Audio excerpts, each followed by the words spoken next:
നമ്മുടെ വഴലുകൾ ആളുകൾ ആയിരക്കണക്കിന് ഒരുമിച്ചുകൂടി റോഡൊക്കെ ബ്ലോക്കായി വെമ്പായത്തോട്ട് പോകാൻ ഒഴുകുപാറ വഴി യാതൊരു നിവൃത്തിയുമില്ല.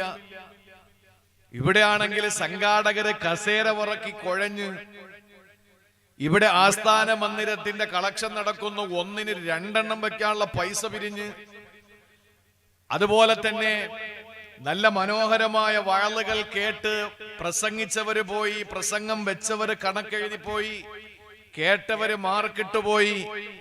ഈ പറഞ്ഞവനും പറയിപ്പിച്ചവനും കേട്ടവനും ജീവിതത്തിൽ അമല് ചെയ്യാൻ തയ്യാറാകാത്ത പക്ഷം ആ വഴലൊക്കെ വെറും പ്രഹസനവും ഉപരിപ്ലവുമാണ്. നേരെ മറിച്ച് അന്തിക്കടയിൽ ആള് കൂടിയതുപോലെ കുറച്ചാള് കൂടി, വേണ്ട രീതിയിലുള്ള കളക്ഷൻ ഒന്നും നടന്നില്ല. പ്രസംഗിച്ച ആള് ചുണ്ടുകൊണ്ട് നാവിന്റെ സഹായത്തോടെ പുറത്തേക്ക് പുറപ്പെടുവിച്ച ശബ്ദം മുന്നിലിരിക്കുന്ന ആണുങ്ങളും പെണ്ണുങ്ങളും അവരുടെ ശ്രവണപുടങ്ങൾ കൊണ്ട് സ്വീകരിക്കുന്നതിന് പകരം പ്രസംഗിച്ച ആള് ഹൃദയം കൊണ്ടാണ് സംസാരിച്ചത്, കേട്ടവര് ഹൃദയം കൊണ്ടാണ് ഏറ്റെടുത്തത്. പ്രസംഗം കഴിഞ്ഞു പോകുമ്പോൾ അതുവരെ നമുക്കറിയാത്ത ഒരു പുതിയ അറിവ് നമുക്ക് കിട്ടി. അത് ഞാൻ പ്രസംഗിച്ചതല്ലേ, ഇനി എനിക്കും ബാധ്യതയുണ്ട് അമല് ചെയ്യേണ്ടതെന്ന ബാധ്യത. അത് പ്രഭാഷകനും ഓർത്ത് ഞങ്ങളല്ലേ സംഘടിപ്പിച്ചത്, ഞങ്ങൾ നന്നാകണമെന്ന ചിന്ത സംഘാടകർക്കും ഉണ്ടായി.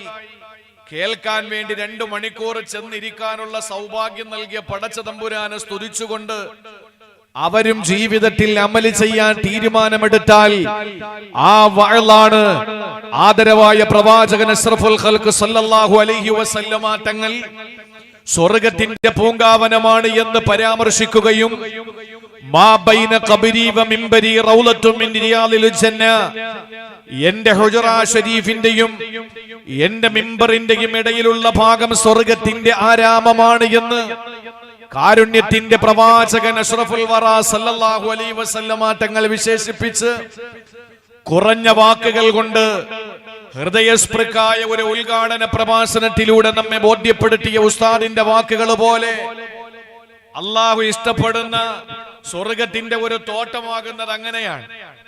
അള്ളാഹു നമ്മളെ അങ്ങനത്തെ ഒരു തോട്ടമാക്കി ഈ ഒഴുകുപാറയിലെ ഈ വെള്ളിയാഴ്ച രാവിലത്തെ ഈ പരിപാടിയെ മാറ്റി അനുഗ്രഹിക്കട്ടെ. അള്ളാഹു അനുഗ്രഹിക്കട്ടെ. അള്ളാഹു നമുക്ക് ജീവിതത്തിൽ സന്തോഷവും അതിലേറെ സന്തോഷം മരണത്തിലും അതിനേക്കാൾ ഏറെ സന്തോഷം മരണശേഷമുള്ള പാരത്രിക ജീവിതത്തിലും അള്ളാഹു നൽകി അനുഗ്രഹിക്കുമാറാവട്ടെ.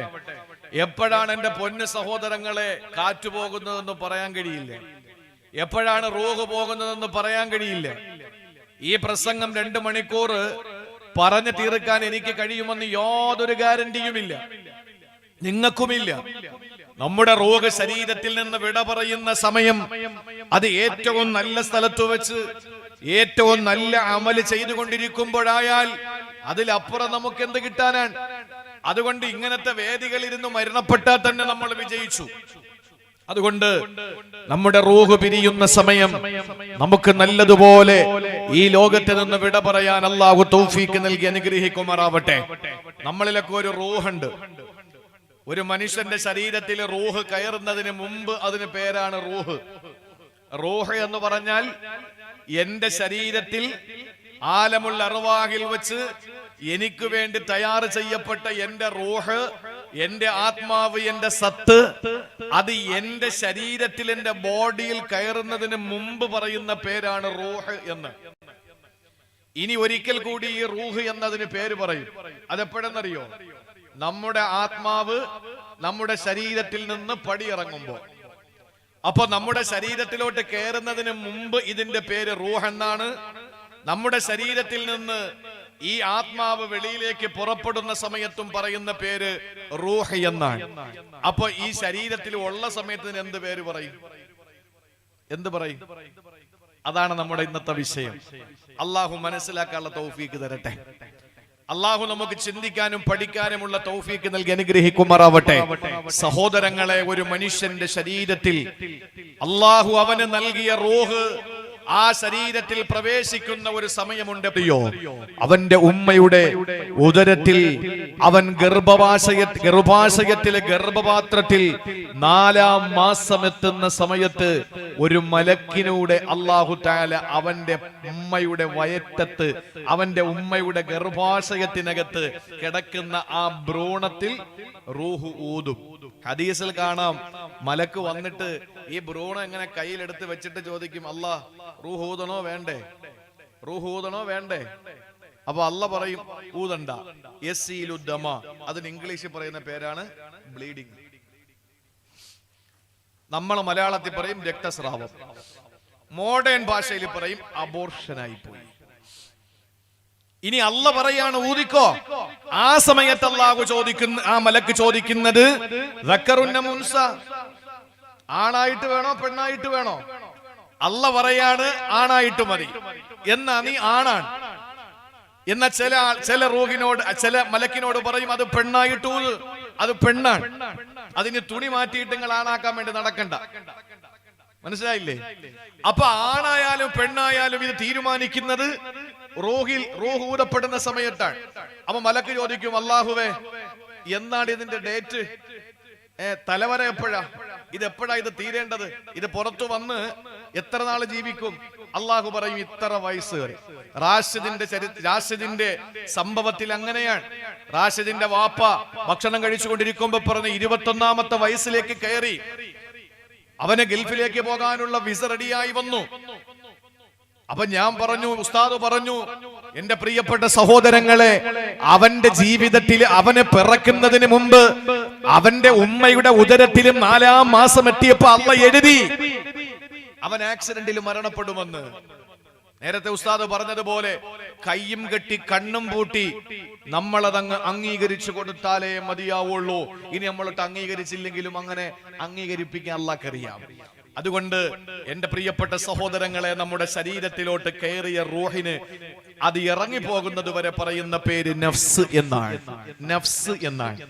റൂഹ് ഊതുന്നതിന് മുമ്പ് റൂഹ് പിരിഞ്ഞതിന് ശേഷം റൂഹ്, ഇതിനിടയിൽ ശരീരത്തിൽ കയറുമ്പോ പറയുന്ന പേരാണ് നഫ്സ് എന്ന്.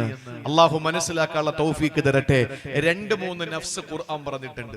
ശരീരവും ആത്മാവും തമ്മിൽ കൂടി ചേരുന്ന 2-3 നഫ്സ് ഖുർആനിൽ പറഞ്ഞു. എത്ര എണ്ണം പറയാൻ പറ്റുമോ അത്രയും പറയും. ഞാൻ എണ്ണം ഇപ്പൊ പറയൂല.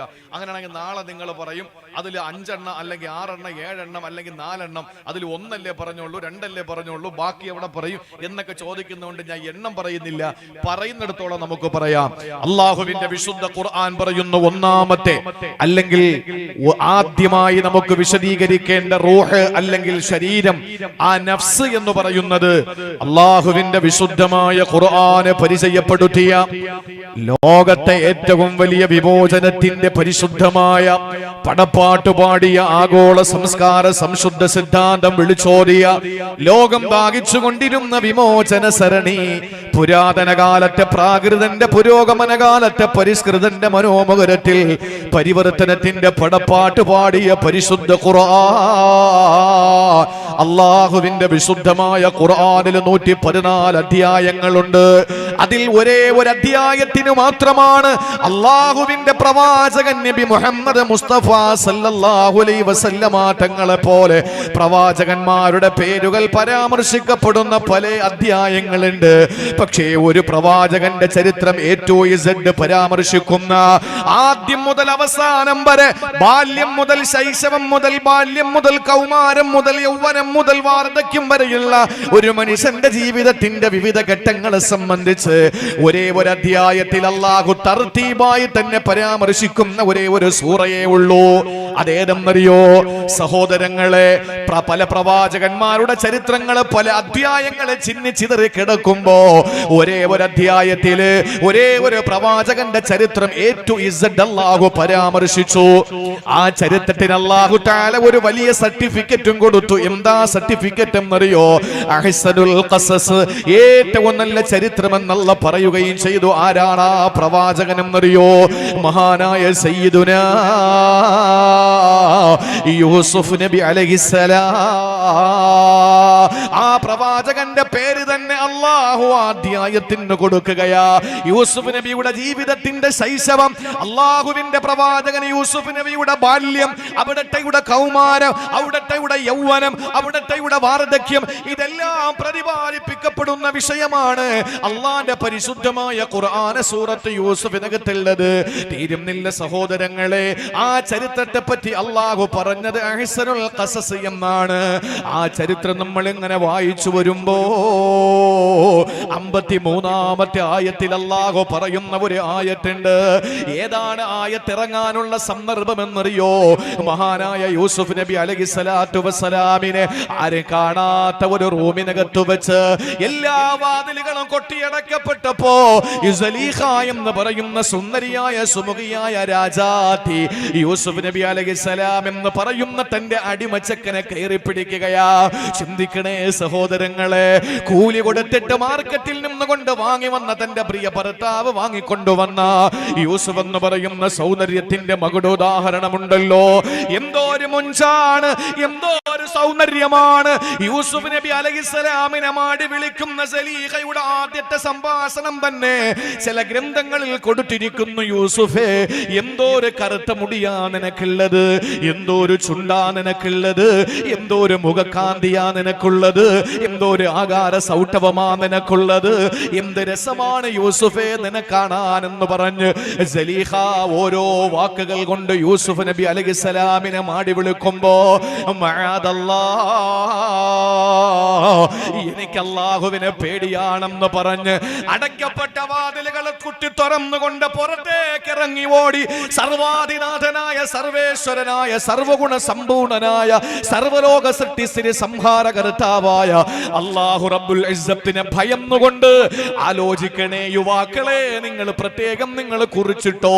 യൂസുഫ് നബി അലൈഹിസ്സലാം തെറ്റുകൾ ചെയ്യേണ്ട എല്ലാ പ്രതികൂല കാലാവസ്ഥയും ഉണ്ടെന്ന ഒന്ന് പ്രവാസിയാണ്, നാട്ടുകാരനല്ല. ഒരിക്കലും ആ യൂസുഫ് നബി ആ നാട്ടുകാരനല്ല, പ്രവാസിയായിരുന്നു. രണ്ടാമത്തേത്, യൂസുഫ് നബി അലൈഹിസ്സലാം നല്ല യുവത്വത്തിന്റെ തിളപ്പുള്ള ആളായിരുന്നു. മൂന്ന് മാടി വിളിച്ചത് ഏറ്റവും നല്ല സൗന്ദര്യമുള്ള, ഈജിപ്തിന്റെ ചരിത്രത്തിൽ ഇത്രത്തോളം സൗന്ദര്യമുള്ള പെണ്ണ് വേറെയില്ല. അങ്ങനത്തെ പെണ്ണാണ് മാടി വിളിച്ചത്. അതും ആരാണ്? ആരും വന്ന് ചോദിക്കാൻ ആരും തന്നെ ഇല്ലാത്ത തന്റെ തമ്പുരാട്ടിയാണ് വിളിച്ചത്. മാത്രമല്ല ഒരു ഈച്ച പോലെ കടന്നു വരാത്ത കൊട്ടാരത്തിന്റെ അരമനക്കുള്ളില. ആ സമയത്താണ് യൂസുഫ് നബി അലൈഹിസ്സലാം എന്ന ഏറ്റവും നല്ല ചെറുപ്പക്കാരൻ, നല്ല യുവാവ്, യുവത്വത്തിന്റെ പ്രസരിപ്പ്, യുവത്വത്തിന്റെ പ്രതീകം യൂസുഫ് നബി അലൈഹിസ്സലാമിന്റെ വാരിയല്ല് കൊണ്ട് മൂടപ്പെട്ട ഹൃദയത്തിന്റെ ഉള്ളറകളിലുള്ള ബോധമുയരുന്നതെപ്പോഴാ, മതബോധമുയരുന്നതെപ്പോഴാ? ചാടി പുറത്തിറങ്ങിയിട്ട് പറഞ്ഞു, മഅദല്ലാ, ഞാൻ എന്റെ പടച്ചവനോട് കാവൽ തേടുകയാ. എനിക്കങ്ങനെ ചതി നടത്താൻ കഴിയില്ല റബ്ബേ, എനിക്കങ്ങനെ തെറ്റ് ചെയ്യാൻ കഴിയില്ല അല്ലാ. ആ സമയത്ത് എല്ലാവരും സലീഖയെ കുറ്റം പറയുകയാ. ആ സമയത്താണ് മഹാനായ യൂസുഫ് നബി അലൈഹിസ്സലാം ഒരു കാര്യം അവിടെ നിന്ന് പറഞ്ഞു. ആ കാര്യമാണ് എന്റെ പ്രിയപ്പെട്ടവരെ ആമുഖമായിട്ട് എനിക്ക് നിങ്ങളോട് പറയാനുള്ളത്. എന്താ യൂസുഫ് നബി അലൈഹിസ്സലാം അവിടെ നിന്ന് പറഞ്ഞതെന്നറിയോ? ഉബർരിഉ നഫ്സി ഇന്ന നഫ്സ ലഅമ്മാറത്തും ബിസ്സൂ ഇല്ലാ മാ റഹിമ റബ്ബി ഇന്ന റബ്ബി ഗഫൂറുർ റഹീം. യൂസുഫ് നബി അലൈഹിസ്സലാം അവിടെ നിന്ന് പറഞ്ഞ വാക്ക് നമ്മളെ ഭയപ്പെടുത്തുകയാ. ഒരു മനുഷ്യന്റെ നഫ്സിൽ ആദ്യത്തെ അത് തന്നെയാണ്. റൂഹ് ശരീരത്തിൽ കടന്നു വന്നതിന് ശേഷം പറയപ്പെടുന്ന നഫ്സിൽ ഒന്നാമത്തേത് യൂസുഫ് നബി അലൈഹിസ്സലാം പരിചയപ്പെടുത്തിയ നഫ്സ. ഏതാണ് നഫ്സ് എന്നറിയോ? ഈ നഫ്സിൽ എന്റെ പ്രിയപ്പെട്ടവരെ നമ്മളൊക്കെ ഉൾപ്പെടാൻ പോവുകയാ. ശ്രദ്ധയോടെ കേട്ടോ. യൂസുഫ് നബി അലൈഹിസ്സലാം പറഞ്ഞു, മാ ഉബർരിഉ നഫ്സി, എനിക്ക് വിമോചനം കിട്ടി, എനിക്ക് മോചനം ലഭിച്ചു, എന്റെ നിരപരാധിത്വം തെളിയിക്കപ്പെട്ടു. പക്ഷെ ഞാൻ പറയുന്നു, എന്റെ നഫ്സിനെ, എന്റെ ശരീരത്തെ, എന്റെ റൂഹിനെ ഞാൻ നിരപരാധിയാക്കുന്നില്ല. എന്തുകൊണ്ടെന്നറിയോ? ഇന്ന നഫ്സ ലഅമ്മാറത്തും ബിസ്സൂ, എല്ലാ നഫ്സും തിന്മ വല്ലാതെ കൽപ്പിക്കുന്ന നഫ്സാ. സഹോദരങ്ങളെ, നമ്മളെ കൊണ്ട് തിന്മകൾ ചെയ്യിപ്പിക്കുന്നത് നമ്മുടെ നഫ്സാണ്, നമ്മുടെ നഫ്സാനിയത്താണ്. നമ്മുടെ ഉള്ളിൽ അന്തർലീനമായിരിക്കുന്ന നമ്മളാണ് എല്ലാ തെറ്റുകളെയും നമ്മെ പ്രേരിപ്പിക്കുന്നത്. സുബഹിന്റെ ബാങ്ക് ഒഴുകുപാറ പള്ളിയുടെ മിനാരത്തിൽ നിന്ന് മുഴങ്ങുമ്പോ ഹയ്യ അലസ് സലാ ഹയ്യ അലൽ ഫലാഹ്, വിജയത്തിലേക്ക് വാ, നമസ്കാരത്തിലേക്ക് വാ. അസ്സലാത്തു ഖൈറും മിനൻ നൗം, ഉറക്കത്തെക്കാൾ കരണീയം നിസ്കാരത്തിനാണെന്ന വിളി വരുമ്പോ എന്തേ ചാടി എഴുന്നേറ്റ് നമസ്കരിക്കാൻ നമുക്ക് കഴിയാതെ വരുന്നത്? നമ്മളെ തളച്ചിടുന്ന നഫ്സാനിയത്തുണ്ടല്ലോ. കിടക്കടാവിടെ, എഴുന്നേക്കരുതെന്ന് പറഞ്ഞ് നമ്മുടെ നഫ്സാനിയത്ത് നമ്മെ കൂച്ചുവലങ്ങിടുമ്പോ അള്ളാന്റെ മുമ്പിൽ സുജൂദ് ചെയ്യാൻ മടി കാണിച്ചുകൊണ്ട് ഞാനും നിങ്ങളെ പുതച്ചു കിടന്ന് ഉറങ്ങുമ്പോ നുരന്നു പൊന്തുന്ന മദ്യക്കോപ്പ തന്റെ കയ്യിൽ കിട്ടുമ്പോ ഇതെന്റെ ഹബീബ് നിരോധിച്ചതാ, ഇതെന്റെ പ്രവാചകൻ നിഷിദ്ധമാക്കിയതാ, ഇതെന്റെ അള്ള നിരോധിച്ചതാണ് എന്ന ഒരു ബോധോദയം നമ്മുടെ മനസ്സിൽ വരുമ്പോ ഇല്ല, ഇത് അല്പമൊന്ന് കുടിക്കാമെന്ന് ചിന്തിച്ചുകൊണ്ട് നിന്നെ കുടിപ്പിക്കുന്നതാരാ? ഇന്നൻ നഫ്സല അമ്മാറത്തും ബിസ്സൂ, എല്ലാ തിന്മകൾ കൊണ്ട് വല്ലാതെ കൽപ്പിക്കുന്നത് നഫ്സാണത്രേ. ഇവിടെ നഫ്സിനെ പറ്റി അള്ള പറഞ്ഞത് അമ്മാറത്തുൻ നഫ്സ് എന്നാണ്. എന്ന് പറഞ്ഞാൽ ദുഷ്പ്രേരക മനസ്സെന്ന, ദുഷ്പ്രേരക മനസ്സെന്ന എല്ലാ ചിന്തകളും നമ്മുടെ മനസ്സിലിട്ട് തരുന്ന ദുഷ്പ്രേരക മനസ്സാണ് അമ്മാറത്തുൻ നഫ്സ്. അമ്മാറത്തെന്ന് പറഞ്ഞാൽ അറബി അറിയുന്നവർക്കറിയാ, അമ്മാറത്തെന്ന് പറഞ്ഞാൽ വല്ലാതെ അങ്ങോട്ട് കൽപ്പിക്കുക എന്ന അതിന്റെ അർത്ഥം ഫഅലു വസ്നാണ്. എന്ന് പറഞ്ഞാൽ വല്ലാതെ കൽപ്പിക്കുന്നതെന്നാണ് അമ്മാറത്തിന്റെ അർത്ഥം. നമ്മളെ വല്ലാതെ കൽപ്പിക്കുകയാണ് തെറ്റുകൾ ചെയ്യാ. എന്റെ പ്രിയപ്പെട്ട പെങ്ങളെ, കഴിഞ്ഞ ഫെബ്രുവരി മാസം 14-ാം തീയതി നിങ്ങൾ കണ്ടില്ലേ, അങ്ങ് കർണാടക സ്റ്റേറ്റിലെ ഈ തീരദേശ ജില്ലയാകുന്ന ഉടുപ്പി ജില്ലയിലെ ക്യാമ്പസിന്റെ മുമ്പിൽ എനിക്ക് ഹിജാബ് ധരിക്കണമെന്ന നിർബന്ധത്തോടെ ഒരു പാവപ്പെട്ട ബീവി മുസ്കാൻ എന്ന പ്രിയപ്പെട്ട സഹോദരി അവിടെ നിന്നുകൊണ്ട് ഹിജാബിന് വേണ്ടിയിട്ട്, തന്റെ സ്വത്വബോധത്തിന്റെ സംരക്ഷണത്തിനു വേണ്ടിയിട്ട്, തന്റെ മതബോധത്തിന്റെ സംരക്ഷണത്തിനു വേണ്ടി ഹിജാബ് ധരിച്ചുകൊണ്ട് ഞാൻ കോളേജിൽ വരൂ എന്ന് പറഞ്ഞ് ഹിജാബിന് വേണ്ടി സമരം ചെയ്യുമ്പോൾ കേരളത്തിന്റെ സാക്ഷര കേരളത്തില് ഒരു മുസ്ലിം പെൺകുട്ടി ഹിജാബ് ധരിച്ചുകൊണ്ട് പ്ലക്കാർഡും പിടിച്ച് നടക്കുകയാ. എന്തിനെന്നറിയോ? 14-ാം തീയതി. ചിന്തിക്കണേ സഹോദര, ഇത് പറയാതിരിക്കാൻ എനിക്ക് നിവർത്തിയില്ല. 14-ാം തീയതി വാലന്റൈൻസ് ഡേ എന്ന് പറയുന്ന കാമുകന്മാർക്ക് കേരളം വകവെച്ചു കൊടുത്ത, ലോകം വകവെച്ചു കൊടുത്ത എന്ത് പോകൃത്തനങ്ങൾ കാണിക്കാൻ കഴിയുമെന്ന് വകവെച്ചു കൊടുത്ത വാലന്റൈൻസ് ഡേയുടെ എന്ന് ഒരു മുസ്ലിം പെണ്ണാണ് പ്ലക്കാർഡ് പിടിച്ചുകൊണ്ട് ആണുങ്ങളുടെ മുമ്പിലേക്ക് വരികയാ. അതും ഹിജാബ് ധരിച്ചുകൊണ്ട്. എന്താ പെണ്ണ് പറഞ്ഞതെന്നറിയോ? കിസ്മി, എന്നെ ഒന്ന് ചുംബിക്കടാ, എന്നെ ഒന്ന് ചുംബിക്കടാ, എന്നെ ഒന്ന് ചുംബിക്കടാ. എന്നിട്ട് കാമുകന്റെ തോളത്ത് കെട്ടിപ്പിടിച്ച് നിന്ന് ചുണ്ടോട് ചേർത്ത് നിന്ന് ചുംബനം സമർപ്പിച്ചിട്ട് അവൾ പ്രഖ്യാപിക്കുന്നു, എനിക്ക് പ്രണയിക്കാൻ സ്വാതന്ത്ര്യം വേണമത്രേ. ഓ മുസ്ലിം പെണ്ണേ, ഓ മുസ്ലിം പെണ്ണേ, റാഷിദ് മരിച്ച ഒഴുകുപാറയിലല്ലേ നീ ഉള്ളത്? റാഷിദ് മരണപ്പെട്ട ഒഴുകുപാറയിലല്ലേ നീ താമസിക്കുന്നത്? നിസാം എന്ന സഹോദരന് 4 നില കെട്ടിടത്തിന്റെ 4-ാമത്തെ നിലയിൽ നിന്ന് തീപ്പന്തമായി മാറിയ മുമ്പായത്തെ ഒഴുകുപാറയിലല്ലേ പെണ്ണേ നീ ജീവിക്കുന്നത്? നാളെ ഒരു സമയത്ത് നിന്റെ അവസ്ഥ എന്താകുമെന്ന് നിനക്ക് പറയാൻ പറ്റുമോ? ചെറുപ്പക്കാരാ, അള്ളാഹു നിനക്ക് തന്ന ആർജവും ഊർജവും എന്തിനാ ചെലവഴിക്കേണ്ടത്? നിന്റെ യുവത്വം എന്തിനാ നീ ചെലവഴിക്കേണ്ടത്? അള്ളാഹു ഇഷ്ടപ്പെടുന്ന, ഹബീബിന് താല്പര്യമുള്ള വിഷയങ്ങളിൽ മാത്രം പൊന്നുമോനെ നീ പ്രവർത്തിക്കുക. എന്റെ റസൂൽ എന്തു പറഞ്ഞു, എന്റെ അള്ള എന്തു പറഞ്ഞു, അതല്ലാതെ ഞാൻ ചെയ്യൂല എന്ന ഒരു പ്രതിജ്ഞ എടുക്കാൻ ചെറുപ്പക്കാരെ നിങ്ങളുടെ ഉള്ളിന്റെ ഉള്ളറകളിൽ അള്ളാഹുവിന്റെ പരിശുദ്ധ ദീനിനോടുള്ള അദമ്യമായ സ്നേഹം ഇങ്ങനെ ഉയരട്ടെ, വിപ്ലവങ്ങൾ ഉയരട്ടെ. അതെന്തിനു വേണ്ടിയാണ്? നഫ്സാനിയത്തിനോടെതിരുള്ള പോരാട്ടമാ, നഫ്സിനോടെതിരുള്ള പോരാട്ടമാ. അതാണ് അള്ളാഹു പറഞ്ഞത്, ഇന്നൻ നഫ്സല അമ്മാറത്തും ബിസ്സൂ. മനുഷ്യനെ തിന്മകൾ ചെയ്യാൻ വല്ലാതെ പ്രേരിപ്പിക്കുന്ന നഫ്സാണ്. എന്നിട്ടും അല്ലാഹ് അനുഗ്രഹീതമായ ഖുർആനിലൂടെ കാരുണ്യവാനായ റബ്ബ് ഒരു കാര്യം കൂടി പറഞ്ഞു. എന്തെന്നറിയോ?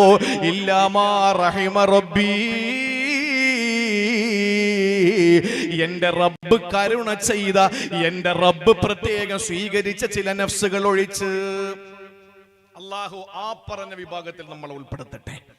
വല്ലാതെ പ്രേരിപ്പിക്കും സഹോദരങ്ങളെ, എല്ലാ തിന്മയും ചെയ്യിപ്പി. നമ്മൾ എന്തിനാ മറ്റുള്ളവന്മാരുടെ പേര് പറയുന്നത്? നമ്മൾ പറയുന്നത് എന്താണ്? മറ്റുള്ളവന്മാർ അങ്ങനെ ചെയ്തു, ഇങ്ങനെ ചെയ്തു. എടാ, മറ്റുള്ളവർ അങ്ങനെ ചെയ്യുന്നതിന് മുമ്പ് നീ നിന്റെ സ്വത്വബോധത്തെ, നിന്റെ നഫ്സാനിയത്തിനെ നീ പിടിച്ചുകെട്ട്. നീ മറ്റുള്ളവൻ എന്തിനാ ഇബ്ലീസിനെ തെറി വിളിക്കുന്നത്? നടന്നു പോകുന്ന വഴിയിൽ ഒരിക്കൽ ഒരു യാത്രക്കാരൻ വന്നിട്ട് നടന്നു പോകുന്ന സഹയാത്രികനോട് ചോദിച്ചു, ഞാനും കൂടെ കൂടിക്കോട്ടോ എന്ന് ചോദിച്ചു. കൂടിക്കോളാൻ പറഞ്ഞു. അങ്ങനെ രണ്ടുപേരും കൂടി യാത്ര ആരംഭിച്ചു. രാവിലെയാണ്. രാവിലെ യാത്ര ആരംഭിച്ചു. പൂർവാനം കഴിഞ്ഞു, മധ്യാഹ്നം കഴിഞ്ഞു, സായാഹ്നം കഴിഞ്ഞു, രാത്രിയായി. ആ സമയത്ത് ആദ്യം വന്ന യാത്രക്കാരൻ കിടക്കാൻ വേണ്ടിയിട്ട് പായ വിരിച്ചു. അപ്പൊ ഇടയ്ക്ക് കൂടിയ സഹയാത്രികൻ പറഞ്ഞു, ഞാൻ ഇവിടെ നിൽക്കുന്നില്ല, ഞാൻ പോവാൻ. അവ ചോദിച്ചു, എന്താ നിനക്ക് ഇത്ര ധൃതി? നമ്മൾ സംസാരിച്ചു വന്നു എന്നതിനപ്പുറത്ത് പരിചയപ്പെട്ടില്ലല്ലോ. നീ ആരാൻ? ആദ്യം വന്ന യാത്രക്കാരൻ കിടക്കാൻ പായ വിരിച്ചപ്പോൾ ഇടയ്ക്ക് വന്നുകൂടിയ സഹയാത്രികൻ പോകാൻ ഒരുങ്ങിയപ്പോൾ നീ ആരാണ് എന്ന് ചോദിച്ചപ്പോൾ ഈ രണ്ടാമനായ സഹയാത്രികൻ പറഞ്ഞു, അന ഇബ്ലീസ്, ഞാൻ ഇബ്ലീസാണ്. നീ ഇബ്ലീസാണോ? രാവിലെ മുതൽ എന്റെ കൂടെ ഉണ്ടല്ലോ, നീ എന്താ അത്ര ധൃതിപ്പെട്ട് പോകാൻ ഒരുങ്ങുന്നത്? അപ്പൊ ഇബ്ലീസ് എന്താ പറഞ്ഞെന്നറിയോ? ഞാൻ ഒരു സുജൂദ് ഒഴിവാക്കിയതിന്റെ പേരിലാ പടച്ചോൻ എന്നെ ശപിച്ചത്. എന്നെ ശപിച്ച് സ്വർഗത്തിൽ നിന്ന് പുറത്താക്കി വിശ്വാസികൾ മുഴുവനും എന്നെ ലഅനത്ത് പറഞ്ഞ് ഖിയാമത്ത് നാൾ വരെ ആയുസ് നീട്ടിത്തന്ന് ഇത്രയും വലിയ ഒരു ദ്രോഹം എനിക്ക് പടച്ചവൻ തന്നത്, ശാപം തന്നത് ഒരു സുജൂദ് ഒഴിവാക്കിയതിന്റെ പേരിലാ. അതും അള്ളാഹുവിന്റെ മുന്നിലുള്ള സുജൂദല്ല, ഒരു പടപ്പിന്റെ മുന്നിൽ സുജൂദ് ചെയ്യാൻ അള്ളാഹ് പറഞ്ഞപ്പോ ഞാൻ സൗകര്യമില്ല, നിന്റെ മുന്നിൽ ഞാൻ സുജൂദ് ചെയ്തോളാം എന്ന് പറഞ്ഞു. അതിന്റെ പേരിലാണ് ഞാൻ ഇത്രയും അനുഭവിക്കുന്നത്.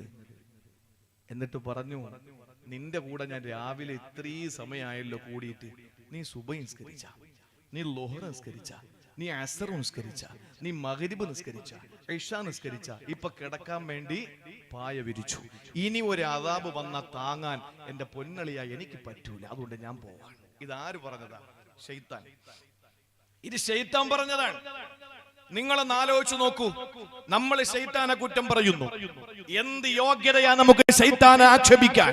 നമ്മുടെ ഉള്ളിന്റെ ഉള്ളറകളിലുള്ള നഫ്സാനിയത്തിനെ പരാജയപ്പെടുത്തിയിട്ട് അല്ലാഹു റബ്ബുൽ ഇസ്സത്തിനു വേണ്ടിയിട്ട് നാം ഉണരേണ്ട സമയമല്ലേ ഇത്? അതുകൊണ്ട് സഹോദരങ്ങളെ, നമ്മളെ തന്നെ ഒന്ന് പരിശോധിക്കുക. എന്നിട്ട് നാം ജീവിതത്തിൽ നമ്മുടെ തിന്മകൾക്ക്, നാം ചെയ്തു പോകുന്ന തിന്മകൾക്ക് ഇത്രത്തോളം നമ്മെ പ്രേരിപ്പിക്കുന്നത് ആരാണ് എന്നൊന്ന് മനസ്സിലാക്ക്. എന്നിട്ട് നന്നാകാൻ തീരുമാനിക്കുക. അല്ലാഹു നമുക്കതിനുള്ള തൗഫീക്ക് നൽകി അനുഗ്രഹിക്കുമാറാവട്ടെ. ആദരവായ പ്രവാചകൻ സല്ലല്ലാഹു അലൈഹി വസല്ലം തങ്ങൾ പറഞ്ഞു, കുല്ലുന്നാസി യഗുദു, ഓരോ പ്രഭാതത്തിലും ഓരോ മനുഷ്യര്. ഇന്ന് വ്യാഴാഴ്ച എന്റെ പെങ്ങന്മാര് രാവിലെ എണീറ്റപ്പോ എന്താ സംഭവിച്ചെന്നറിയോ? നാളെ വെള്ളിയാഴ്ച എന്റെ പുരുഷന്മാര് എഴുന്നേൽക്കുമ്പോ എന്താ സംഭവിക്കുന്നതെന്നറിയോ? അള്ളാഹുവിന്റെ റസൂല് പറയുന്നു, നമ്മുടെ നഫ്സിനെ നമ്മൾ കച്ചവടം ചെയ്യുകയാണ്.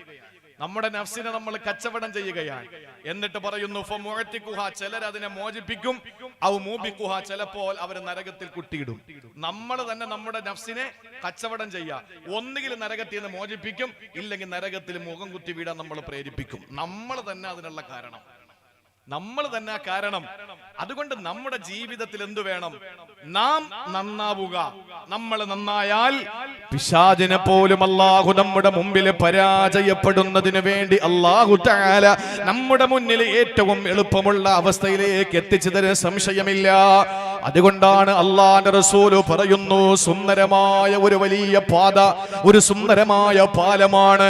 ആ പാലത്തിന്റെ രണ്ടു ഭാഗങ്ങളിൽ മനോഹരമായ വിരികളുണ്ട്. ആ വിരികളിലെ ചില വാതിലുകൾ തുറക്കപ്പെട്ടിരിക്കുകയാണ്. ഒന്ന് സങ്കൽപ്പിക്കേണ്ട സഹോദര, മനോഹരമായ ഒരു നീണ്ട വിശാലമായ ഒരു പാലം. ആ പാലത്തിന്റെ രണ്ടു ഭാഗങ്ങളിൽ വിരികളാണ്. അല്ലാഹു ഇങ്ങനെ തൂക്കിയിട്ടിരിക്കുന്ന വിരികളാ. ആ വിരികളിൽ ചില വാതിലുകൾ തുറക്കപ്പെട്ടിരിക്കുകയാ. എന്ത് രസമാണെന്നറിയോ കാണാൻ, എന്ത് രസമാണെന്നറിയോ അതനുഭവിക്കാൻ. പക്ഷേ പാലത്തിലോട്ട് കയറുമ്പോ ആദ്യം കാണുന്നത് ഒരു സെക്യൂരിറ്റിയാ. അയാൾ പറയുന്നു, നിങ്ങൾ പോകുമ്പോ വിരികൾ കാണും, ആ വിരികൾ ഉയർത്തി നിങ്ങൾ നോക്കരുത്, വാതിലുകൾ തുറന്നു കിടക്കുകയാ, നിങ്ങൾ എങ്ങോട്ട് നോക്കരുത്, നേരെ പോകണമെന്ന് ആദ്യം ഇരിക്കുന്ന സെക്യൂരിറ്റിക്കാരൻ പറയുകയാ. പക്ഷേ ആ മനുഷ്യൻ അങ്ങോട്ട് കയറുമ്പോ ഈ പാലത്തിന്റെ അങ്ങേയറ്റവും ഒരു സെക്യൂരിറ്റിക്കാരനുണ്ട്, അല്ലെങ്കിൽ ഒരു ദാഇയുണ്ട്, ഒരു ഏറ്റവും നല്ല നമുക്ക് ഉപദേശകനായ ഒരാളിരിപ്പുണ്ട്. സഹോദരാ, ഇങ്ങനെ അങ്ങോട്ട് കയറുമ്പോ നമ്മളോട് പറയുന്നു, അവിടത്തെ വിരി ഉയർത്തി നോക്കല്ലേ, ആ വാതിൽ തുറന്നു നോക്കല്ലേ എന്ന് നമ്മളോട് പറയുമ്പോ നമ്മൾ കൃത്യമായി ചെന്ന വാതിൽ പൊക്കി നോക്കുമല്ലോ, ആ വിരി ഉയർത്തിയിട്ട് നോക്കുമല്ലോ. ഇതെന്തിന്റെ ഉദാഹരണമെന്നറിയോ? ആദരവായ പ്രവാചകൻ നബി മുഹമ്മദ് മുസ്തഫ സ്വല്ലല്ലാഹു അലൈഹി വസല്ലമ തങ്ങൾ നമുക്ക് പഠിപ്പിച്ചു തന്ന നേരായ പാതയുടെ ഉദാഹരണമാ ഈ വിശാലമായ മനോഹരമായ പാലമേതെന്നറിയോ? ആ പാലം ഹുവൽ ഇസ്ലാം. അതാണ് സുന്ദരമായ ഇസ്ലാം, അല്ലാഹ് നമുക്ക് തന്ന പാവനമായ ഇസ്ലാം.